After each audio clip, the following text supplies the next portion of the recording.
দুনিয়ায় বিপদে পড়লে একমাত্র পাশে পাওয়া যায় আল্লাহকে। কাকে পাশে পাওয়া যায়? আল্লাহকে। এই যে আল্লাহর জন্য মহাব্বতে আপনাদের এলাকার অনেক বড় নেতা কিছু হাদিয়া পাবো এই আশায় কথাগুলো বলতেছি না। আমি কোনো জায়গায় গিয়ে কোনো নেতাকে নিয়ে আজ পর্যন্ত কথা বলছি, এটা আমার যারা চিনে মোটামুটি এরা জানে, সব জায়গায় গিয়া যে দলের নেতাই হোক আমি বিরোধিতা করবার চেষ্টা করি। কিন্তু এই জন্য কথাগুলো বললাম যে আগামী দিনে আপনারা তারে নিয়ে নাইচা জয় বাংলা জয় বঙ্গবন্ধু করে দিয়ে না।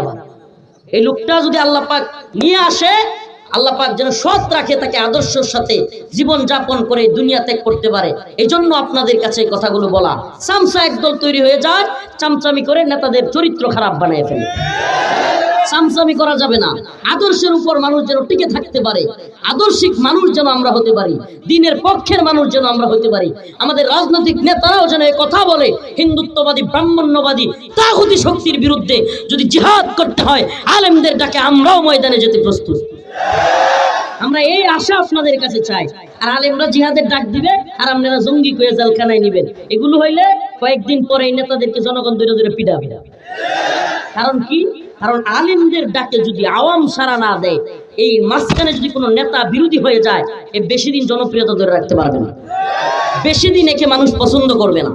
আজকে আমার একটা জিনিস খুব ভালো লেগেছে, প্রধান উপদেষ্টা ভারতের বারবার হুমকির মুখে, ভারতের বিভিন্ন থ্রেট, হুমকি দমকি, সীমান্তে তাদের হাজার হাজার মানুষ আইসা আমাদের সীমান্ত ভেঙে ফেলার অবস্থা, বিভিন্ন এলাকায় প্রশাসনের সাথে বাদানুবাদ ঝগড়া, তার মধ্যে আমাদের চট্টগ্রামে সাইফুল ইসলাম আলিফ ভাইকে হত্যা, সবকিছু মিলায়া প্রধান উপদেষ্টা বিভিন্ন রাজনৈতিক নেতা, ধর্মীয় নেতা, আলেম উলামা তাদেরকে ডেকেছে।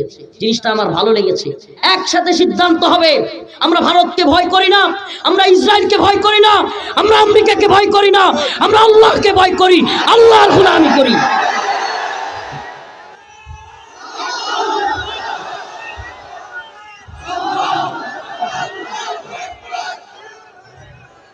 আমরা কাকে ভয় করি?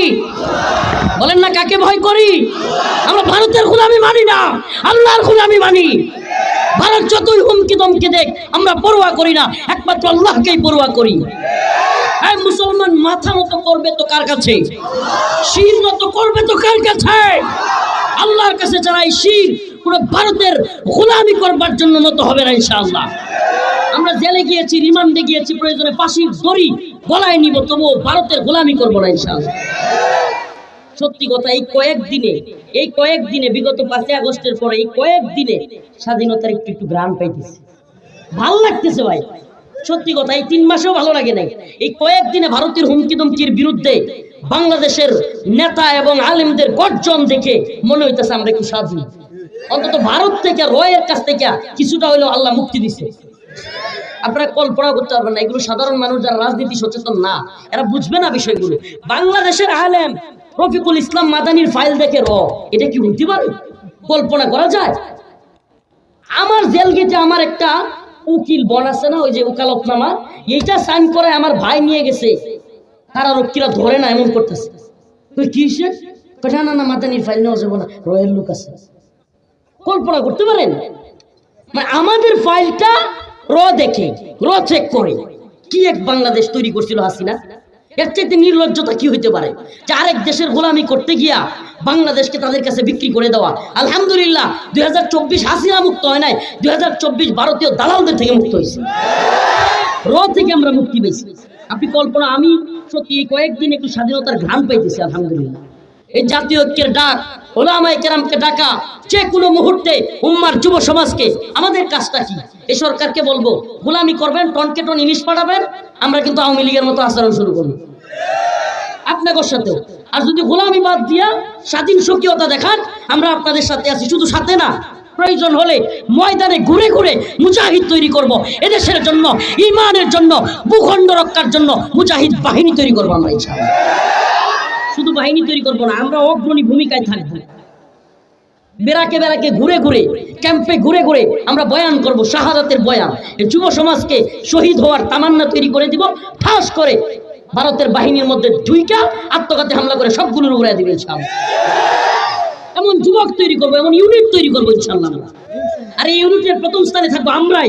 প্রয়োজনে যদি ডাক আসে রফিকুল ইসলাম মাদানি, তোমাকেই যেতে হবে, ওই বাহিনীর ভেতরে ঢুকে তোমাকে এদেরকে উড়াইয়া দিতে হবে, ইনশাআল্লাহ আমরাই সবার আগে তৈরি থাকবো। আমরা সেই বাহিনী তৈরি করবো ইনশাআল্লাহ। তোরা তো বন্দুকের নলে, আমি তো মাঝে মাঝেই বলি, তোরা বন্দুকের নলে, মিসাইলের নলে তোরা কি দেখো? আগুন আর জাহান্নাম। আর আমরা দেখি বন্দুকের নলের মধ্যে শাহাদাত, আমরা বন্দুকের নলের মধ্যে দেখি জান্নাত। ঠিক কি ঠিক না? তো আমরা চাই কার কাছে? কার কাছে? সুবহানাল্লাহ। একটা কারগুজারি আমি প্রায়ই বলি যে আমার কারাগারের শেষ দিনের ইতিহাস যেদিন বের হই, হাই হাই, গোয়েন্দা সংস্থার এতগুলো ক্লিয়ারেন্স লাগে, সব মামলার জামিনের কাগজ আসার পরেও আমার আম্মা 2 বার বেহুশ হয়েছে, পানি ডালছে 3-4 ঘন্টা করে, যখন হাইকোর্টে মামলার জামিন বাতিল হয়েছে। তারপরে কাগজগুলো চলে গেছে, এখন বের হব, এই মুহূর্তে বলে হুজুর ক্লিয়ারেন্স ছাড়া বাইর হওয়া যাবে না। আমার পেরেশানি মাথার মধ্যে। সুবহানাল্লাহ। সংক্ষিপ্ত ভাবে বলি, আমি আল্লাহকে ডাকতেছি, আল্লাহ, নামাজ, মাগরিবের নামাজের সময় হয়েছে, নামাজের মধ্যে গিয়ে বলছি, আল্লাহ আপনি তো জানেন আমার মায়ের অবস্থা কি, আমার মা কাঁদতে কাঁদতে কি অবস্থা, চোখের পানির কি অবস্থা। আজকে যদি এই মহিলা শুনে গেট থেকে কাপড় চুপড় সহ, কি সহ, মানে প্রায় 3 বছর পরে আমারে বলছে কাপড় চুপড় নিয়ে আসেন, আপনারা বের করে দেওয়া হবে, এই মুহূর্তে কয় ক্লিয়ারেন্স হয়েছে না, আবার ভিতরে। হাই, এই অবস্থায় ওই গেটের, মেইন গেটের পাশে একটা ছোট্ট নামাজখানায় গিয়া আল্লাহর কাছে হাত তুলে বলছিলাম, আল্লাহ আপনি ছাড়া তো কেউ নাই, সকল দরজাগুলো বন্ধ হয়ে গেছে, আল্লাহ আপনার দরজা খোলা আছে, আপনি এই দরজাটাতে আমার দিকে একটু তাকান আল্লাহ। আমার মা আজকে যদি শুনে গেট থেকে, আমার গেটের সামনে আমার এই মামা, আমার চাচা, আমার ভাই দাঁড়ায় আছে, আর আমার মা অপেক্ষায় আছে, যদি শুনে গেট থেকে আবার কাপড় চুপড় সহ ভিতরে দিয়ে দিছে, আল্লাহ আমার মাকে হারায় ফেলবো, আল্লাহ না জানি কি হয়ে যায়। সুবহানাল্লাহ। 2 দিকে সালাম ফিরাইতে পারি না, আল্লাহর কাছে চাইছি, সালাম ফিরানোর আগে কারারক্ষী কয়, হুজুর আপনার ক্লিয়ারেন্স হয়ে গেছে, চলে আসেন। সুবহানাল্লাহ। আল্লাহর ডাক শুনে এই যে আপনাদের এলাকার সন্তান রাতে চিৎলারি, কান্না, নামাজ, এগুলো আমরা দেখেছি, তার চিৎকার, আল্লাহ পাক তার দোয়া হয়তো কবুল করেছে।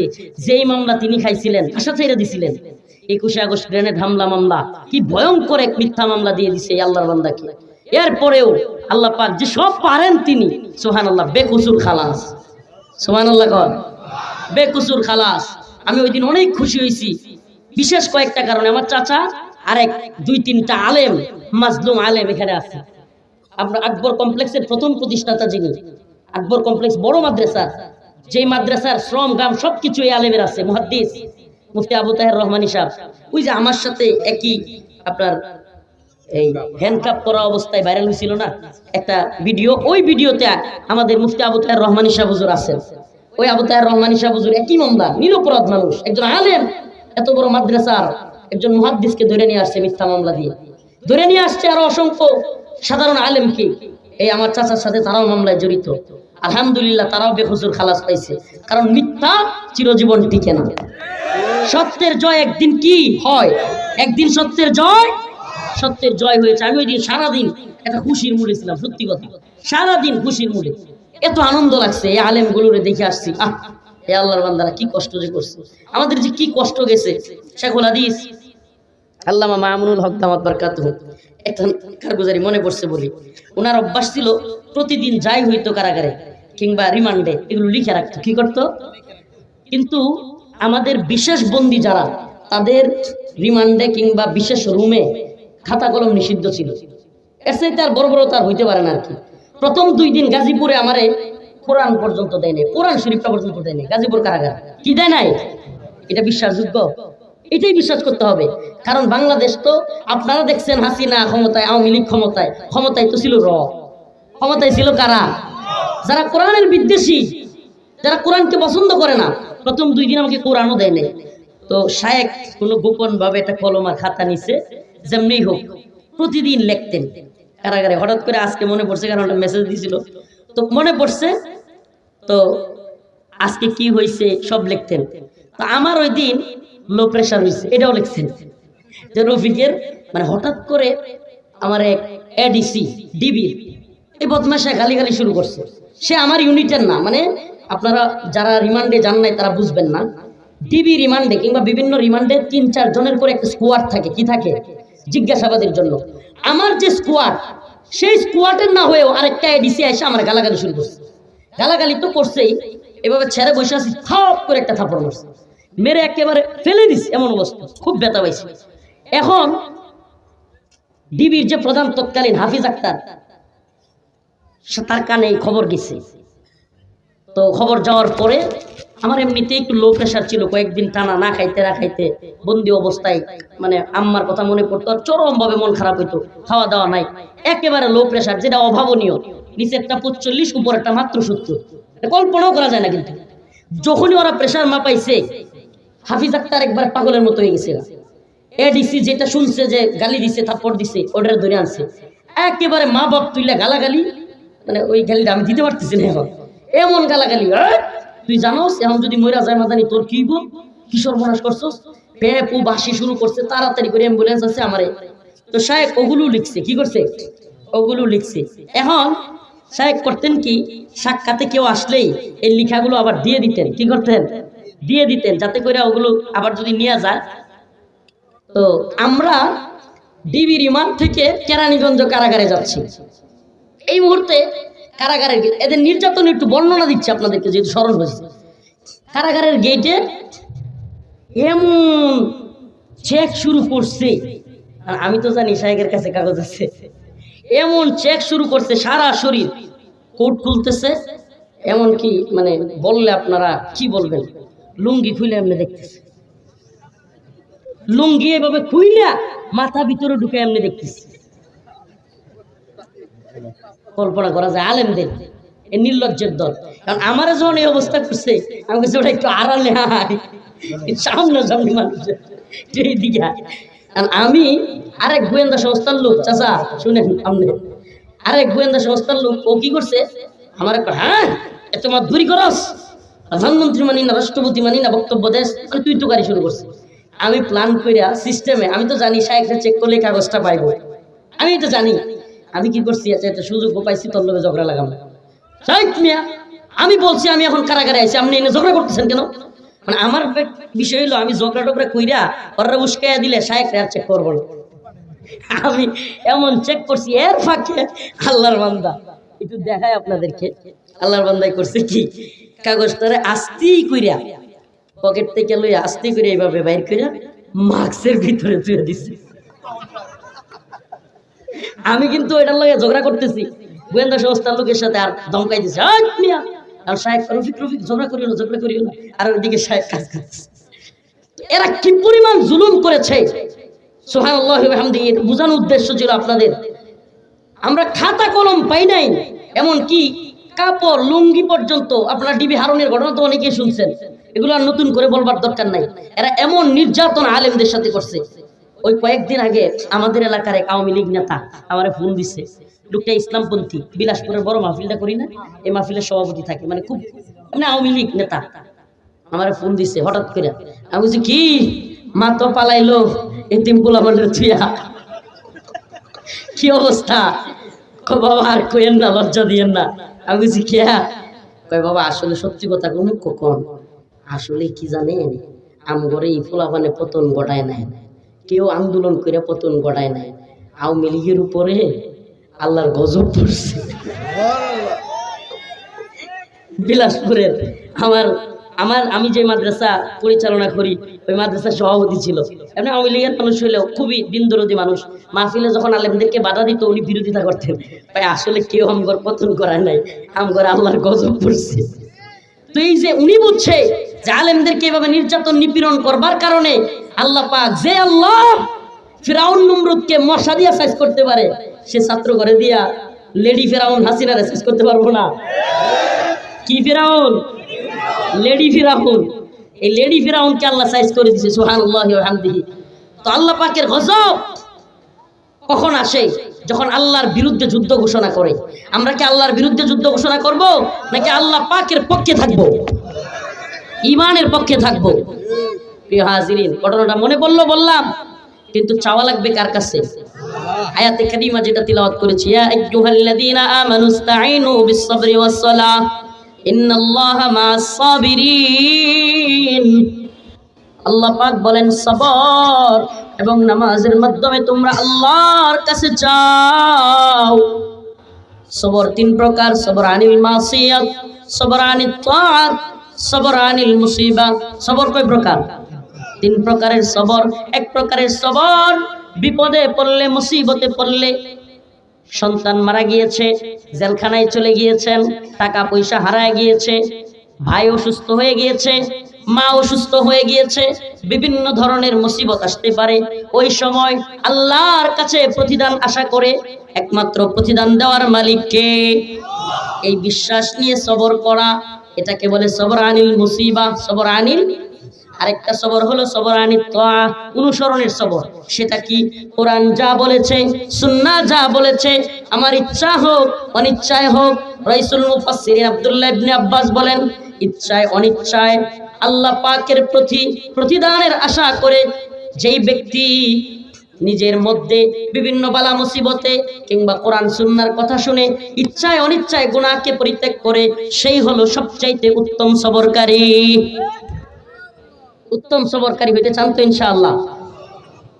হাদিসের মধ্যে আসছে, একদল লোক তখনও জান্নাতের এলান হয় নাই, হিসাব নিকাশ শেষ হয় নাই, জান্নাতের দিকে যাওয়া শুরু করবে। একদল লোক, জান্নাতের ফেরেশতা আটকাবে, এই তোমরা কই যাও?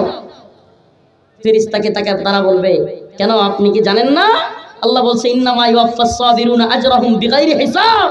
আল্লাহ নিজে বলছেন সবরকারীদের জন্য বিনা হিসাবে আল্লাহর প্রতিদান রয়েছে। সুবহানাল্লাহ।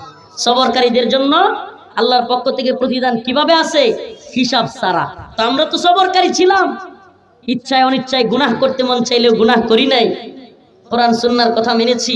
এই ফজরের নামাজ ভীষণ কষ্ট হয়, ভীষণ কষ্ট হয় ফজরের সময়, শীতের দিনে, তবু আল্লাহর কথা মানতে গিয়া কম্বলটাকে ফেলে দিয়া এই ঠান্ডা পানি দিয়া ওযু করে নামাজ পড়েছি।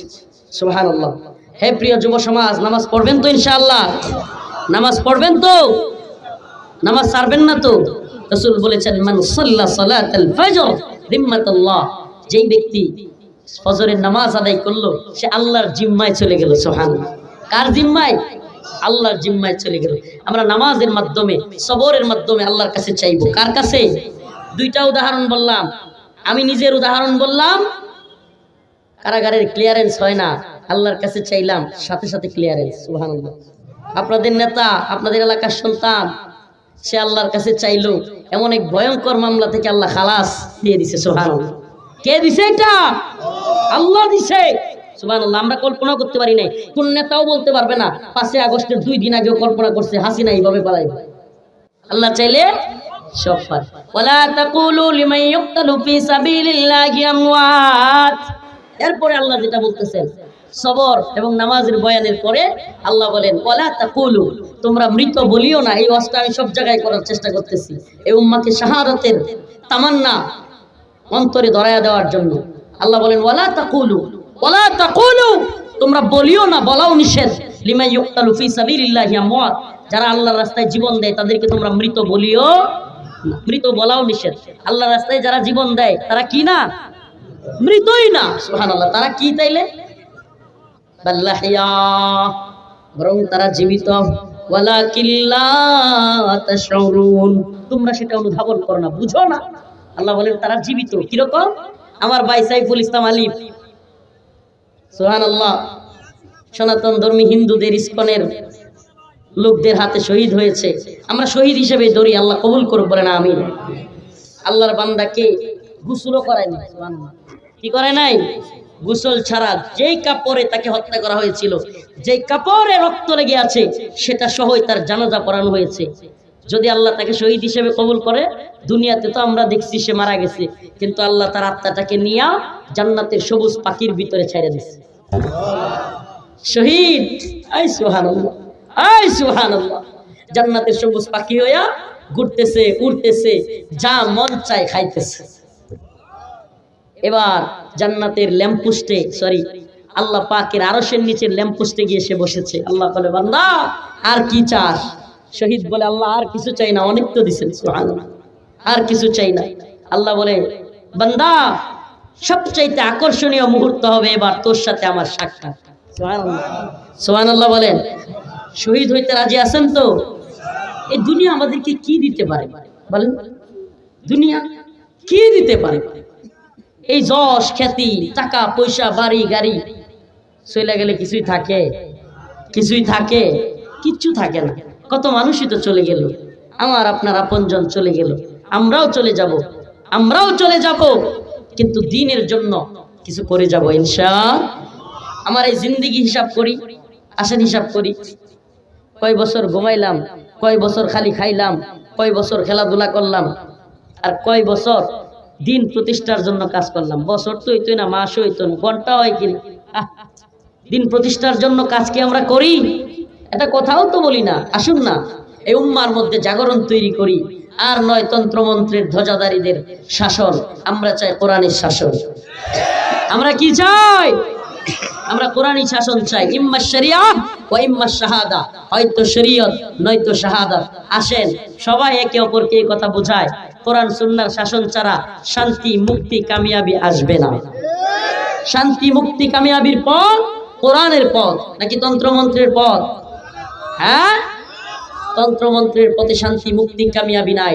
একমাত্র পথ যেটা শান্তি মুক্তি কামিয়াবির, সেটা হলো কোরআনের পথ। এসে কোরআনের পথে সবাইকে দাওয়াত দিলাম। বোয়াপুরের মুসলমান, শরীরটা খুবই অসুস্থ, কিন্তু এই যে প্রোগ্রামে আসলে জুসে, বিশেষ করে হিন্দুত্ববাদীদের আস্ফালন দেখে শরীর আর অসুস্থ থাকে না। হিন্দুত্ববাদীদের এই আস্ফালন দেখলে মনে হয় এখনই তৈরি হয়ে যায় আল্লাহর এই বান্দাদেরকে নিয়া, মুজাহিদদেরকে নিয়া। আমার তো সত্যি কথা কই, এই হিন্দুত্ববাদীদের বড় বড় গাঠিতে আমার যদি 400-500 গোলাবান দিয়ে দেয় ইনশাআল্লাহ, আমি একলাই সাইজ করে থয়ে আবো ইনশাআল্লাহ। আমার যদি খালি দায়িত্ব দেয়। এমন তো সমস্যা হলো, কয় হুজুর কামান বিমান মিসাইল কত আছে ভারতের জানেন? আমি কই বেটা ইতিহাস পড়ে দেখ, মর্দে মুজাহিদরা তৈরি হলে রাসূল বলেছেন আমার উম্মতের কোন বাহিনী যদি 12,000 হয়, কয় হাজার? 12,000 মুজাহিদ হয়, পৃথিবীর কোনো পরাশক্তি নাই যারা তাদেরকে পরাজিত করে।